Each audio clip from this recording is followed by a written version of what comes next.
My dear students, already you have got the concept of structure padding. So already you have seen these program codes. Here we have three different variables A, B and C, where A and B, these variables are of character type and C is of integer type. Now in computer's memory, how are they going to occupy memory space?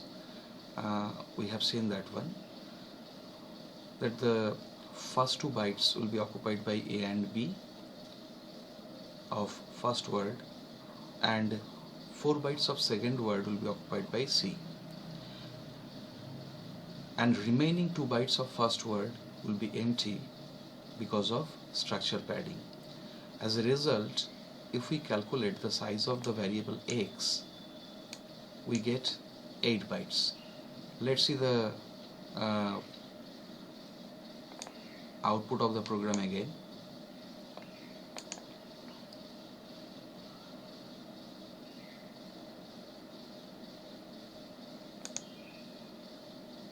First I'll just compile it. Okay, then I'll run it. Yeah, here you can see the size of the variable x is 8 bytes. Now the question is, if I change the sequence of these variables, what will happen?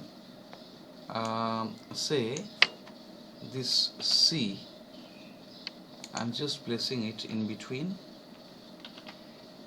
A and B. Then what will be the size of the variable x? Now we know that C needs 4 bytes space to be stored, A and B, they need 2 bytes space to be stored. Now the first byte of word 1 will be occupied by A.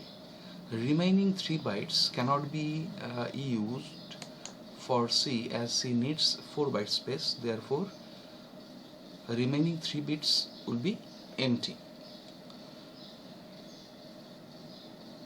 and C will occupy 4 bytes of next word. Then we have to store B. B will occupy the first byte of third word, and remaining 3 bytes of third word will be empty because of structure padding. So it will be something like this. You see, earlier it was like this: first A, first byte, then next byte for B, and these 2 bytes were empty. Then 4 bytes of next word will be occupied by C. It was like this.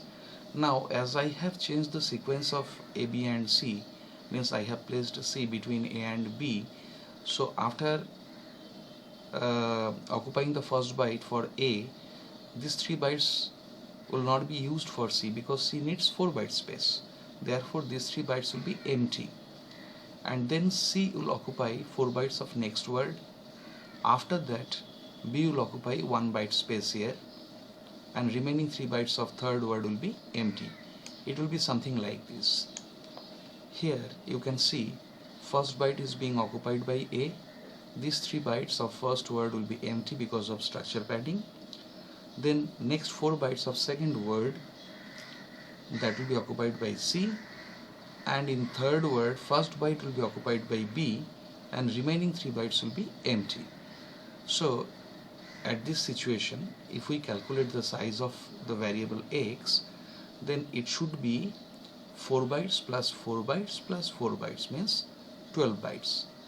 Let's see, if I compile this program and if I run it, it will display the size of the variable x. Yeah, here you can see it is 12. So I hope now it is clear to you what is structure padding and why is it used. Thank you.